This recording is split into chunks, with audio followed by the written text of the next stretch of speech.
Actually क्या था, chemical kinetics हमारा चैप्टर चल रहा था और लास्ट क्लास में हमने जो टॉपिक डिस्कस किए थे वो थे टाइप ऑफ रिएक्शंस। रिएक्शंस का टाइप्स क्या होता है, एवरेज रेट क्या होता है और इसके अलावा रेट किस टाइप से आप रेट को किस टाइप से आप डिफाइन करते हो वो हम डिस्कस कर लिया था। ठीक है, लास्ट क्लास में मैंने आपको एवरेज रेट का एक फॉर्मूला भी डिस्कस किया था।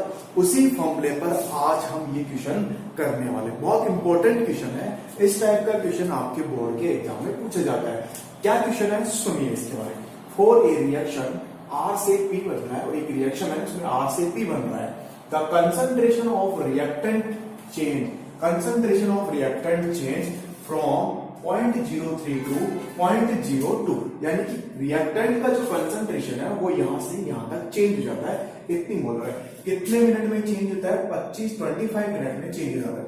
Calculate the average rate of reaction using time in minute और सेकंड। दैट मीन्स हमें जो टाइम लेना है या जो टाइम दिया गया है वो किसके रूप में कैलकुलेट करना है, टाइम या मिनट या फिर सेकंड के रूप में उसको कैलकुलेट करना है। तो ये हमारे पास क्या है, एक जनरल क्वेश्चन है। अब एवरेज रेट का मैंने आपको फॉर्मूला बताया था।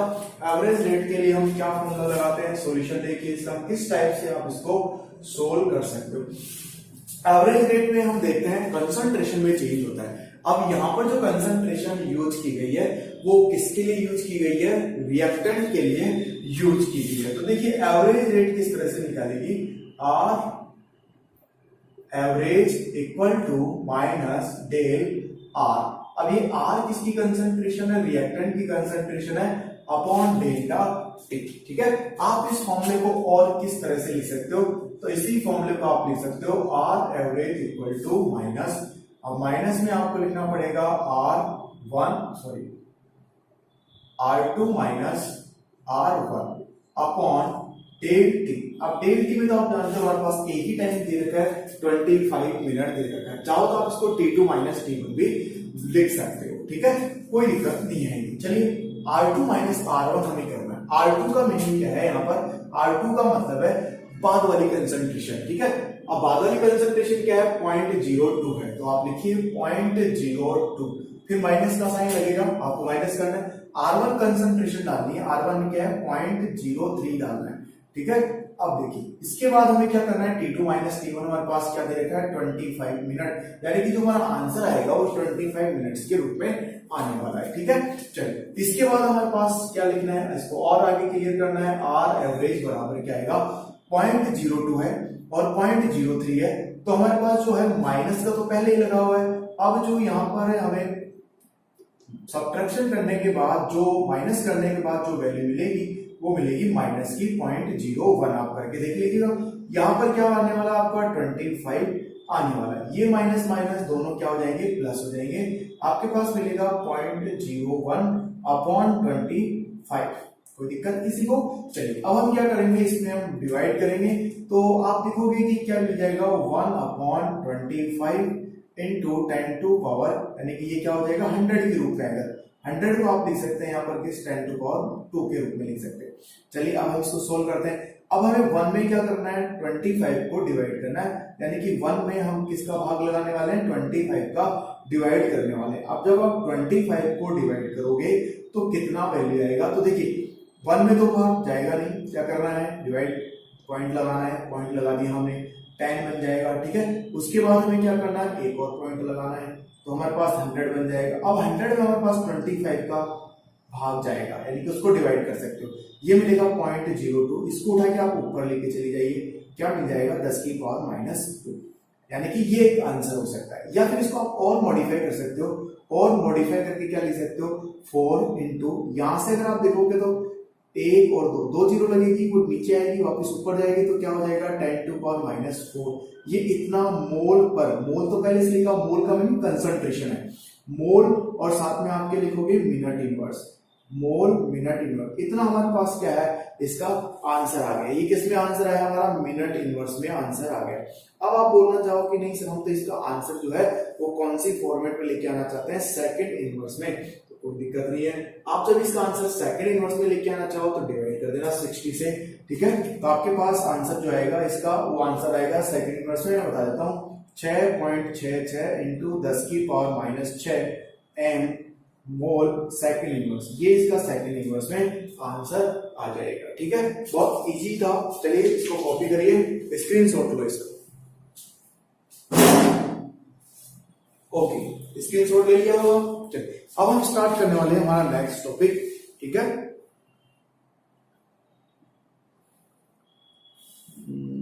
चलिए नेक्स्ट टॉपिक क्या हमारा, बहुत ही इंपॉर्टेंट टॉपिक है और हम देखेंगे अब रिएक्शन का स्टोइकियोमेट्री। रिएक्शन की स्टोइकियोमेट्री कैसे निकाली जाती है या स्टोइकियोमेट्री का रेट के साथ क्या रिलेशन होने वाला है।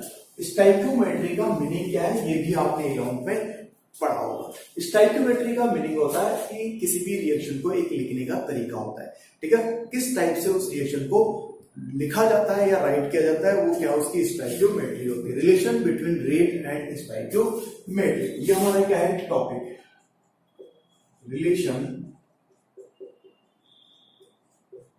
Between rate and stoichiometry. ठीक है, इसमें हम रिलेशन देखने वाले क्या होता है रेट, है ना, और स्टोइकियोमेट्री में रिलेशन। देखिए, अगर आप किसी भी रिएक्शन का रेट डिटरमाइन करना चाहते हैं तो आप उसकी स्टोइकियोमेट्री से क्या कर सकते हो, उसकी रेट को डिटरमाइन कर सकते हो। ठीक है, अब हमें ये पता होना चाहिए कि जो भी रिएक्शन है वो रिएक्शन क्या होनी चाहिए, बैलेंस होनी चाहिए। सबसे पहले तो क्या होनी चाहिए, बैलेंस होनी चाहिए। देखिए कुछ पॉइंट्स है वो अपन लिख लेते हैं इसके बारे में। पहला पॉइंट क्या है कि स्टोइकियोमेट्री के द्वारा हम किसी भी रिएक्शन का रेट डिटरमाइन कर सकते हैं। अब रेट को डिटरमाइन कैसे करेंगे, उसके लिए आपके पास क्या होना चाहिए, स्टोइकियोमेट्री होनी चाहिए, यानी कि बैलेंस रिएक्शन होनी चाहिए। क्या होनी चाहिए, एक बैलेंस रिएक्शन होनी चाहिए। तो इसके लिए हम क्या बोलेंगे, द रेट ऑफ रिएक्शन, इसकी theory, the rate of reaction is determined, the rate of reaction is determined by the stoichiometry of the reaction, by the stoichiometry of the reaction। यानी कि किसी भी रिएक्शन का जो रेट है वो किसके द्वारा डिटरमाइन किया जा सकता है, रिएक्शन के स्टोइकियोमेट्री के द्वारा डिटरमाइन किया जाता है। अब इसके लिए क्या नेसेसरी कंडीशन है वो भी देखिए। अब आप, it is necessary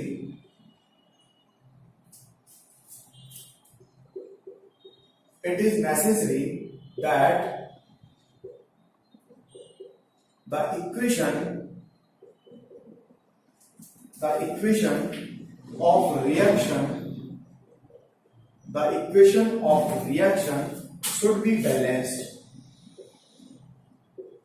should be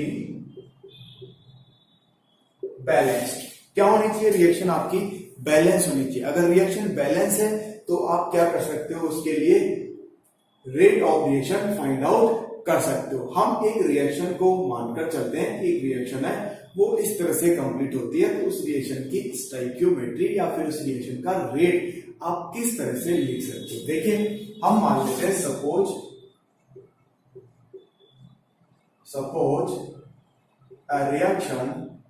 reaction क्या हमारे पास कि R से क्या बन रहा है, P बन रहा है। R का मीनिंग रिएक्टेंट है और P का मीनिंग प्रोडक्ट है। तो रेट ऑफ रिएक्शन क्या होने वाली है, रेट ऑफ रिएक्शन क्या होगी, तो रेट ऑफ रिएक्शन हम जानते हैं, किसी भी रिएक्शन का जो रेट फाइंड आउट करेंगे वो किस टाइप से फाइंड आउट करने वाले हैं। देखिए रेट को आप आर से भी डिनोट कर सकते हो। अब जब आप रेट ऑफ रिएक्शन लिखोगे या फिर उसका स्टोइकियोमेट्री लिखोगे तो किस तरह से लिखोगे कि रिएक्टेंट की कंसंट्रेशन में कितना चेंज हो रहा है और साथ ही साथ प्रोडक्ट की कंसंट्रेशन में कितना चेंज हो रहा है। तो रिएक्टेंट की कंसंट्रेशन में जो चेंज है उसे आप बोलोगे D R upon D T. कितना टाइम लग रहा है उसकी रिएक्टेंट की कंसंट्रेशन को चेंज होने में, यानी कि टाइम के रेस्पेक्ट में हमें क्या करना है, उसके चेंज को दर्शाना है। इसी के साथ साथ आप क्या लिख सकते हो, डीपी अपॉन डीटी, यानी कि प्रोडक्ट की कंसंट्रेशन में कितना चेंज हो रहा है। देखिए रिएक्टेंट की जो कंसंट्रेशन होती है वो डिक्रीज होती है, इसीलिए इसके लिए साइन माइनस यूज करने वाले हैं, और प्रोडक्ट की कंसंट्रेशन फॉर्म होती है, इसलिए इसके लिए आप क्या यूज करोगे, प्लस यूज करोगे। तो इस तरह से आप क्या कर सकते हो, रेट ऑफ रिएक्शन को दर्शा सकते हो। चाहो तो आप इसको इस तरह से भी लिख सकते हो, कंसंट्रेशन अगर आपने मोल पर लीटर में ली है तो आप इस तरह से इसको शो करें, concentration of r, concentration of p, इस तरह से भी आप इसको नोट कर सकते हैं। अब यहाँ पे minus D R upon D T क्या है और plus D P upon D T क्या है वो भी अपन यहां पर देख लेते हैं। ठीक है, द रेट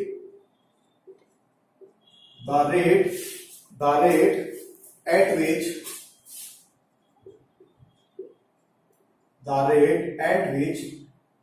R disappear, ठीक है, एक ही रेट है जिसमें, सॉरी आर की रेट है जिसमें क्या हो रहा है, आर डिसअपियर हो रहा है, तो इसके लिए क्या लिखोगे आप, D R upon D T. ऐसे देखिए आर तो डिसअपियर हो रहा है यानी कि लेस हो रहा है, कम हो रहा है, वही प्रोडक्ट क्या हो रहा है, फॉर्म हो रहा है, तो इसके लिए आप क्या लिखने वाले हो, the rate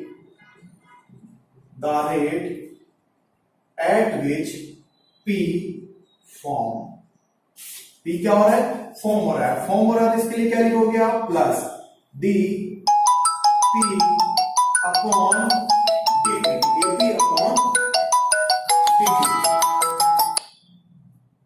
DP upon dt। तो ये हमारे पास क्या हो गया है, ये हमारे पास रेट ऑफ रिएक्शन आ गई है, क्या आ गई है, रेट ऑफ रिएक्शन आ गई। तो इस तरह से आप क्या कर सकते हो, किसी भी रिएक्शन की स्टोइकियोमेट्री भी लिख सकते हो। रेट और स्टोइकियोमेट्री दोनों में हमने क्या देख लिया है, रिलेशन देख लिया है। ठीक है, यहाँ पर ये आप देख रहे हो किसी भी रिएक्शन का स्टोइकियोमेट्री लिखने का एक तरीका होता है। चलिए इसका स्क्रीनशॉट लो।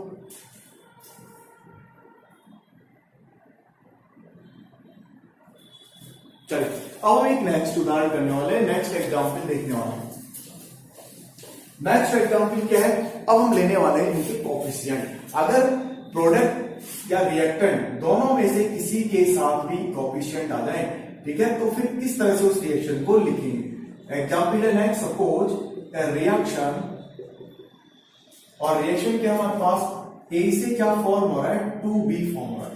इसका मीनिंग क्या है, इसके मीनिंग को समझिए, यानी कि जब A फॉर्म होता है उसी टाइम में B कितना फॉर्म हो जाता है, A का 2 टाइम फॉर्म हो जाता है। क्या बोला गया है कि जिस टाइम में A का फॉर्मेशन होता है, या बोल दीजिए A डिसअपियर होता है, उसी टाइम में B जो है वो A के कंपैरिजन में 2 टाइम क्या हो जाता है, फॉर्म हो जाता है। ये इसका मीनिंग है। अब इसके लिए अगर आप स्टोइकियोमेट्री लिखोगे तो किस टाइप से स्टोइकियोमेट्री, पहले मैं आपको रेट लिखना बता देता हूं और फिर उसकी स्टोइकियोमेट्री लिखना बता देता हूं। ठीक है, अगर आप इसके लिए रेट लिखोगे तो रेट किस टाइप से लिखोगे आप, आर का मीनिंग क्या है यहाँ पर, rate, are equal to A की कंसंट्रेशन में कितना चेंज हुआ उसे आप लिखोगे डीए, कितने टाइम में हुआ, डीटी टाइम में। यहाँ पर ए डिसअपियर हो रहा है, माइनस लगाओ, इक्वल टू आप देखोगे डीबी, यानी कि बी की कंसंट्रेशन में कितना चेंज हुआ, डीबी, और साथ में कितने टाइम में हुआ, डीटी टाइम में हुआ। यहां तक कोई दिक्कत नहीं आएगी। अब देखिए ये जो कोफिशिएंट आप देख रहे हो, इन कोफिशिएंट को जैसे ये मल्टीप्लाई हो रहा है, 2 मल्टीप्लाई हो रहा है बी के साथ, इसे हमें कुछ नहीं करना, इसे हमें डिवाइड करके लिखना होता है। किस तरह से डिवाइड करके लिखना होता है, जो भी कोफिशिएंट है उसे आप डिवाइड करके लिख दीजिए, हमारा रेट निकल जाएगा। अगर आप इस तरह से करोगे तो ये रेट निकलेगा। और अगर आप आगे इसको कंप्लीट करना चाहो, इसकी स्टोइकियोमेट्री लिखना चाहो, तो स्टोइकियोमेट्री किस तरह से लिखी जाती है देखिए इसके बारे में। द रेट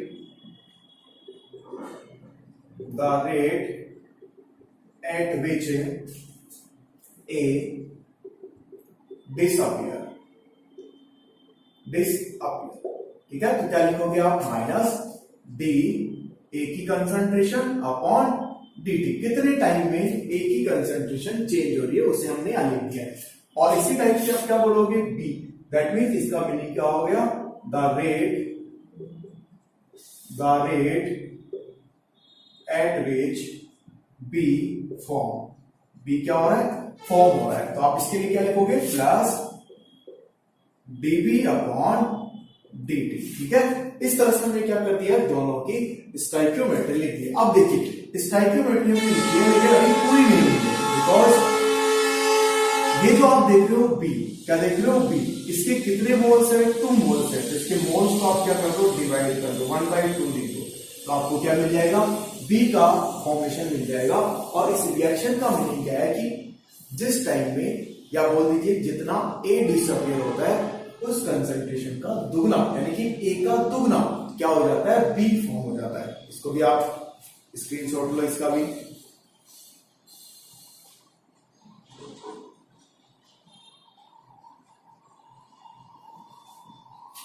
दैट मीन्स क्या हो गया है कि किसी भी रिएक्शन में, या फिर इस रिएक्शन की बात करें तो इस रिएक्शन में ए, जितना ए रिएक्ट करता है उसी टाइम में बी जो है वो ए का 2 टाइम फॉर्म हो जाता है। ठीक है, तो ये क्या हो गया, इस रिएक्शन का थ्योरी भी हो गया। अब हम नेक्स्ट रिएक्शन करके देखते हैं, उसकी आप स्टोइकियोमेट्री लिखना। रिएक्शन क्या है हमारे पास, जैसे हमने ले लिया है 2HI, ब्रेक हो रहा है, क्या बन रहा है, H2 प्लस I2 बन रहा है। लिखिए इसकी स्टोइकियोमेट्री कैसे लिखोगे,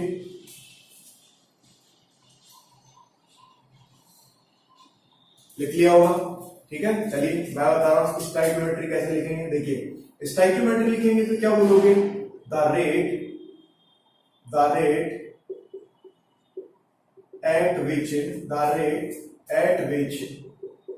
HI डिसअपियर, रिएक्टेंट हमारा क्या है, HI। अब HI डिसअपियर होगा तो क्या बोलना पड़ेगा, माइनस कितना कंसंट्रेशन में चेंज हो रहा है, डिसअपियर कितना हो रहा है, DHI अपॉन कितने टाइम में हो रहा है वो लगाना पड़ेगा। कितने मोल है उसके, 2 मोल, क्या कर दीजिए 1/2 लिख दीजिए, मोल को डिवाइड कर दीजिए, ध्यान रखिएगा।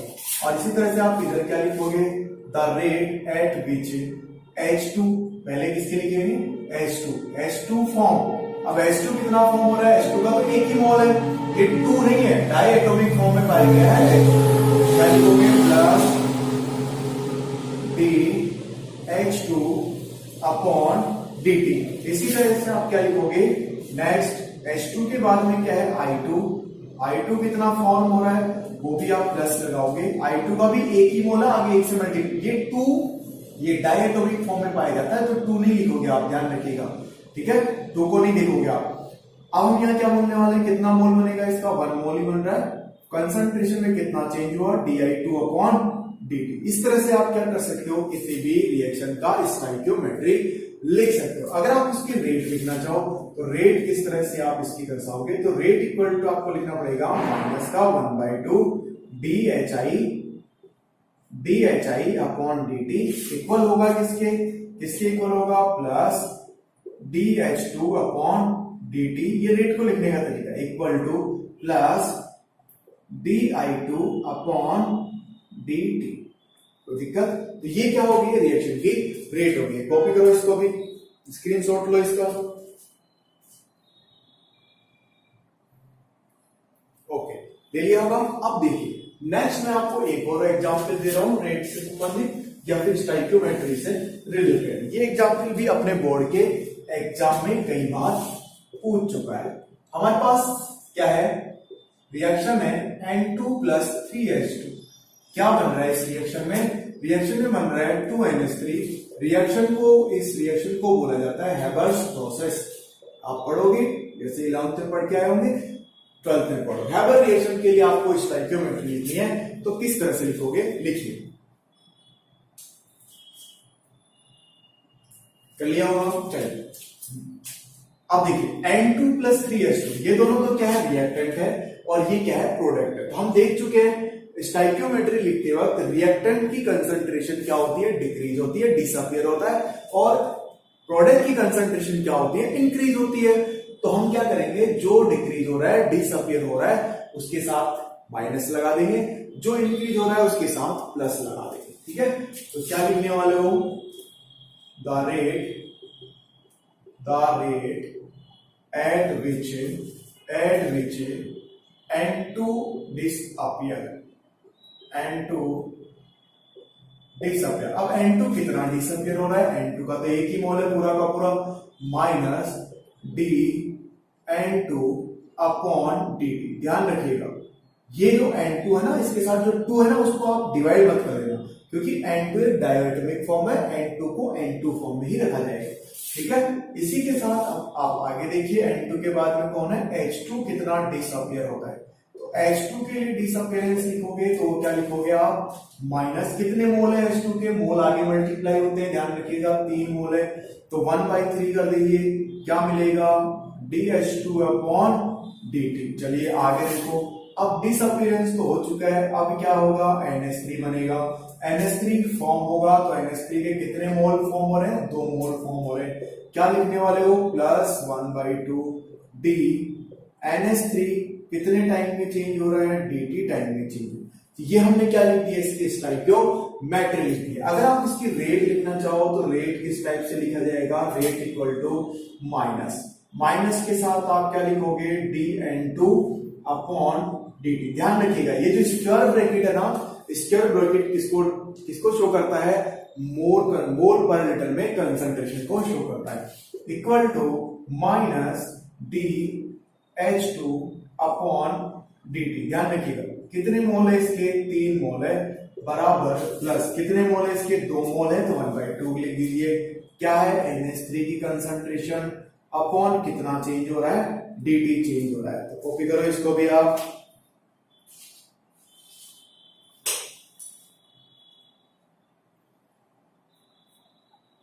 कॉपी कर लिया होगा। अब हम देख रहे हैं एक जनरल रिएक्शन के लिए किस टाइप से आप स्टोइकियोमेट्री लिखते हो। एक जनरल रिएक्शन लेकर लिखते हैं, उस जनरल रिएक्शन को फॉलो करिएगा, सारे क्वेश्चन आपके सही हो जाएंगे। क्या होंगे, सारे क्वेश्चन सही होंगे उस reaction for a general reaction, for a general reaction. एक जनरल रिएक्शन हम ले रहे हैं, रिएक्शन क्या है हमारे पास, देखिए रिएक्शन है N1A प्लस N2B और इधर हम बोल रहे हैं M1C प्लस M2D। ये हमारे पास एक जनरल रिएक्शन है और इस रिएक्शन के लिए हमें स्टोइकियोमेट्री की फॉर्म में रेट को लिखना है, ठीक है। तो आप किस तरह से इसकी रेट को लिख सकते हो या इसको बना सकते हो, देखो बहुत इजी है, आप रेट फॉर्म में भी लिख सकते हो, ठीक है, या फिर सिंगल सिंगल लिखकर भी इसको आप बता सकते हो। पहले तो अपन ए की कंसंट्रेशन में कितना चेंज हुआ है, ए रिएक्टेंट है, कितने मोल है इसके, 1/N1 मोल है, मोल को नीचे लिख देंगे, साथ में आप क्या बोलोगे, ए की कंसंट्रेशन में चेंज अपॉन डी, साथ में आप बराबर करके लिखिए। इसी के साथ क्या लिख रहा है, बी की कंसंट्रेशन, बी की कंसंट्रेशन में चेंज अपॉन dt, कितने मोल है इसके, N2 मोल है, यहाँ पर N2 मोल, साथ में माइनस लिख दिया, ठीक है, बराबर। अब कौन आ गया, सी की कंसंट्रेशन आ गई, सी की कंसंट्रेशन में चेंज अपॉन क्या लिखोगे, M1 लिखोगे, साथ में क्या आएगा, प्लस आ जाएगा, क्योंकि ये फॉर्मेशन वाली यानी कि प्रोडक्ट फॉर्म हो रहे हैं, इधर आप प्लस लिखोगे, किसका, M2 मोल, D का 1/M2 लिख देंगे, कितना कंसंट्रेशन में चेंज हो रहा है, dd, कितने टाइम में हो रहा है, dt टाइम में हो रहा है। तो ये क्या हो गया है, इसकी स्टोइकियोमेट्री को लिखने का तरीका हो गया है, ठीक है। अगर आप लिखना चाहो इसी रिएक्शन को किसकी फॉर्म में, एवरेज रेट की फॉर्म में लिखना चाहो, तो एवरेज रेट की फॉर्म में किस तरह से लिखा जाता है, ठीक है। If the average rate are to be compared then, ठीक है, हम क्या कर रहे हैं, इसकी एवरेज रेट लिखना चाह रहे हैं, क्या लिखना चाह रहे हैं, एवरेज रेट लिखना चाह रहे हैं। तो एवरेज रेट लिखते वक्त ये जो डी है ना, वो डेल्टा फॉर्म में आ जाएगा, किस फॉर्म में आ जाएगा, डेल्टा फॉर्म में आ जाएगा। तो एवरेज रेट का फॉर्मूला कैसे लिखा जाएगा, -1/n delta D upon delta D minus 1/n2 delta B upon delta T equal to plus 1/m1 delta C upon delta T, ठीक है, delta T equal to plus 1/m2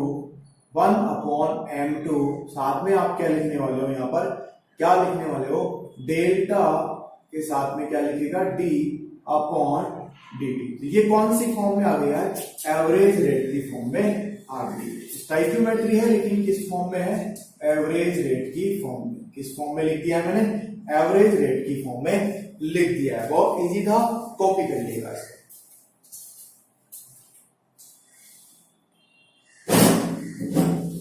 okay कर लिया होगा, चलो। तो ये मैंने आपको क्या बता दिया है, ये मैंने आपको एक्सप्लेन किया है किसी भी रिएक्शन की स्टोइकियोमेट्री को लिखना, कि किसी भी रिएक्शन की जो स्टोइकियोमेट्री होती है उसको किस टाइप से लिखा जाता है। ठीक है, चलो अब हम देख लेते हैं इसके बाद लॉ ऑफ मास एक्शन। क्या देख रहे हैं? लॉ ऑफ मास एक्शन, नया टॉपिक हमारे पास, लॉ ऑफ मास एक्शन। एक रूल है, उस रूल के बारे में डिस्कस करेंगे। स्टोइकियोमेट्री या फिर किसी भी रिएक्शन का रेट लिखते वक्त, ठीक है, किन किन बातों का ध्यान रखा जाता है, वो है हमारा लॉ ऑफ मास एक्शन बोला जाता है। ठीक है, इस रूल के अकॉर्डिंग क्या होता है कि किसी भी कांस्टेंट टेम्परेचर पर, इस पर किसी भी कांस्टेंट टेम्परेचर पर, क्या बोला मैंने, कांस्टेंट टेम्परेचर पर जो रेट होती है, क्या होती है, रेट, वो सिर्फ और सिर्फ रिएक्टेंट के मोलर मास पर डिपेंड करती है। किस पर डिपेंड करती है?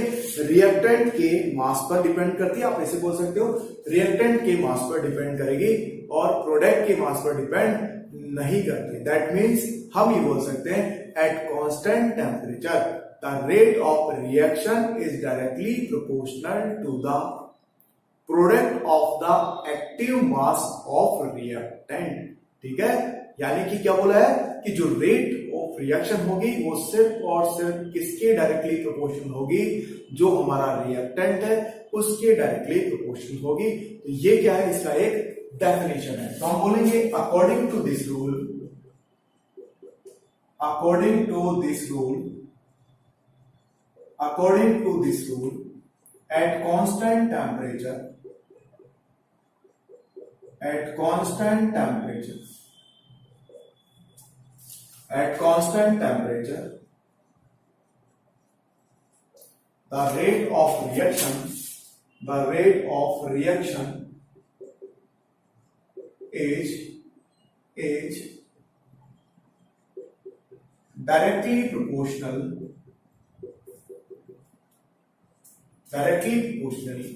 to the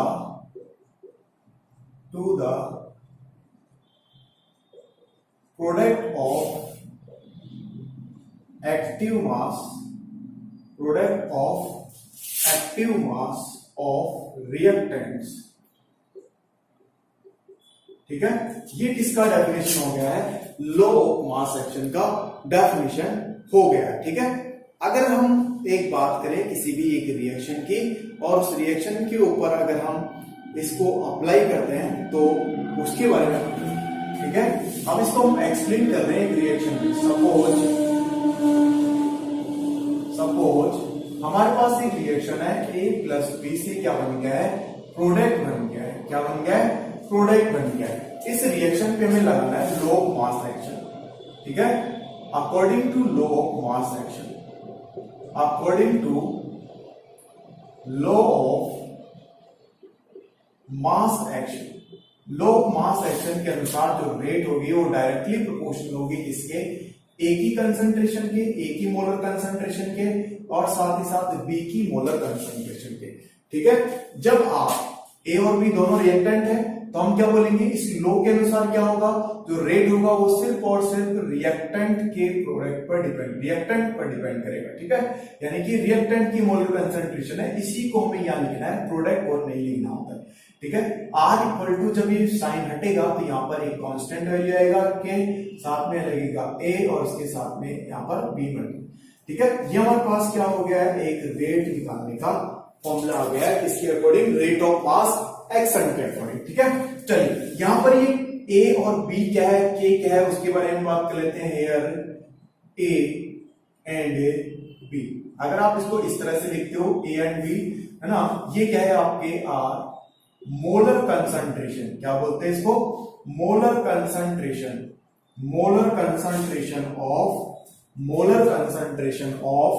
of A and B। A and B आपके रिएक्टेंट है, उनकी क्या है, मोलर कंसंट्रेशन है। तो फिर ये K क्या है, यहां पर K की बात करते हो तो K क्या है, रेट कांस्टेंट। क्या होता है, रेट कांस्टेंट होता है। क्या होगा, रेट कांस्टेंट, या फिर इसको आप एक और नाम दे सकते हो, वेलोसिटी कांस्टेंट। क्या बोल सकते हो, वेलोसिटी कांस्टेंट, या फिर आप इसको एक और नाम दे सकते हो, प्रोपोर्शनली कांस्टेंट। क्या बोल सकते हो, प्रोपोर्शनली कांस्टेंट, या फिर स्पेसिफिक रेट कांस्टेंट भी इसको हम आगे बोलने वाले हैं। अभी तो मैं इसको क्या बोलूंगा, प्रोपोर्शनली कांस्टेंट। अभी तो मैंने इसको ये नाम दे दिया, यानी कि हमारे पास क्या निकल के आ गया है, लो मास एक्शन के अकॉर्डिंग एक रेट किस तरह से निकाली जाती है रिएक्शन की, वो हमने देख लिया है। ठीक है, अब हम इसको अप्लाई करके देखते हैं किसी एक जनरल रिएक्शन के ऊपर। ठीक है, चलिए जनरल रिएक्शन के ऊपर इसको किस तरह से अप्लाई करते हैं, एक बार इसका स्क्रीनशॉट लो।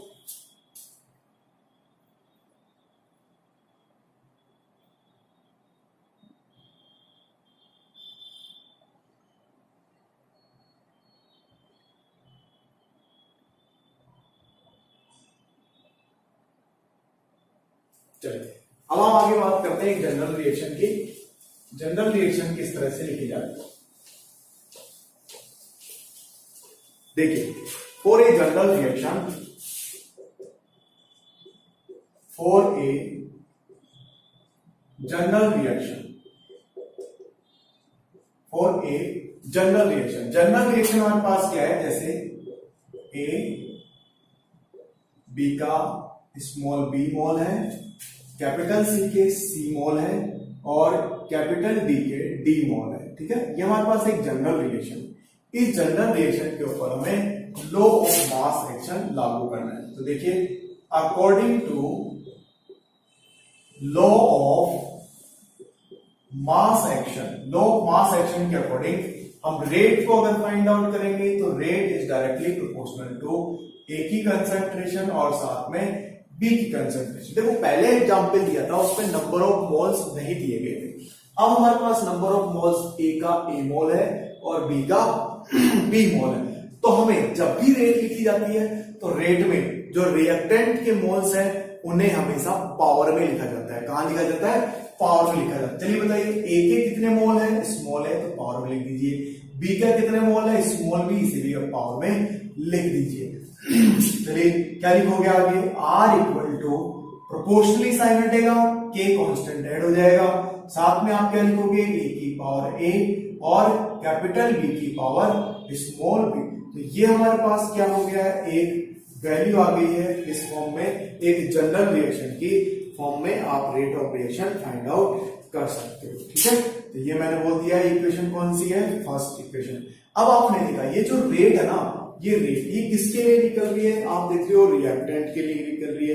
किसके लिए, रिएक्टेंट के लिए। तो क्या मैं इसको इस तरह से भी लिख सकता हूं रेट को, कि rate equal to minus D R upon D T, यानी कि टाइम के साथ आर की कंसंट्रेशन में कितना चेंज हो रहा है वही तो क्या है आपकी रेट है। तो इसको फॉर्म में लिख सकते हैं, तो आपके पास फॉर्मूला एक और नया फॉर्मूला बन गया है, यानी कि कुछ नहीं है वही सेम फॉर्मूला है, हमने क्या लिख दिया है, आर की जगह minus D R upon D T लिख दिया है। ठीक है, तो ये दोनों फॉर्मूले आपके किसके लिए हो गए, किसी भी रिएक्शन के, किसी भी जनरल रिएक्शन का रेट लिखने का तरीका हो गया। ठीक है, अब ये जो सेकंड रिएक्शन है, कौन सी reaction, second reaction. Second reaction को हम क्या बोल रहे हैं, एक डिफरेंशियल रेट इक्वेशन बोल रहे हैं। क्या बोल रहे हैं, डिफरेंशियल रेट इक्वेशन बोलते हैं। इस रिएक्शन को क्या बोलते हैं, डिफरेंशियल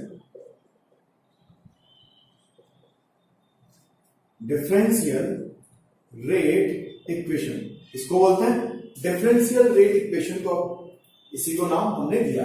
यहां पर के क्या है हमारे पास, के हमारे पास प्रोपोर्शनली कांस्टेंट है या फिर रेट ऑफ रिएक्ट या रेट कांस्टेंट आप इसको बोल दीजिए, जो अपन पीछे पढ़ चुके हैं। सपोज अगर ऐसा हो जाए ए की कंसंट्रेशन और बी की कंसंट्रेशन क्या हो जाए, एक हो जाए। ठीक है, तो हम क्या बोलेंगे, देखिए सपोज या इफ मान लेते हैं, if A concentration of B equal to क्या हो जाए, 1 हो जाए, तो हम इस रेट को कैसे लिखेंगे, 10 रेट आर इक्वल टू किसकी हो जाएगी, के हो जाएगी। इसको आप समझो क्या बोला है मैंने, क्या बोल दिया है कि जब ए की मोलर कंसंट्रेशन और बी की मोलर कंसंट्रेशन क्या हो जाए, एक के इक्वल हो जाए, तो हम क्या बोलेंगे, आर किसके आ जाएगा, एक, आर किसके बराबर आ जाएगा, के इक्वल आ जाएगा। दैट मीन्स यहां पर हम क्या बोल रहे हैं कि जो क्या कहेंगे इसके लिए, the rate constant is the the rate constant is the rate of reaction. देखिए ये जो रेट कांस्टेंट है ना वो क्या है, रेट ऑफ रिएक्शन ही है। Rate constant is the rate of reaction when the concentration of each reactant is equal to unit या फिर 1 बोल दीजिए, क्या बोल दीजिए, 1 बोल दीजिए, ठीक है। thus the rate constant is the rate of reaction. इसका मीनिंग क्या हो गया, द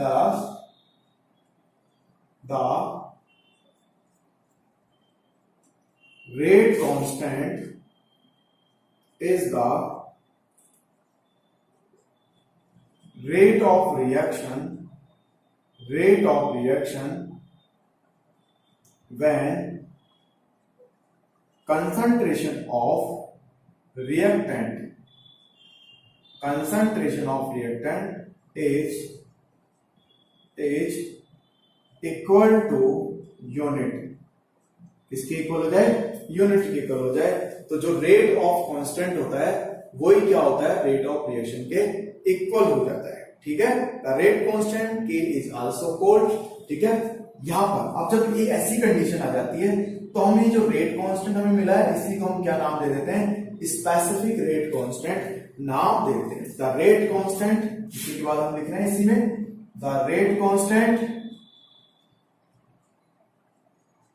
is also called, अगर ऐसा हो जाता है, यूनिट हो जाती है, तब हम के को क्या बोलेंगे, the rate constant is also called specific rate constant. Specific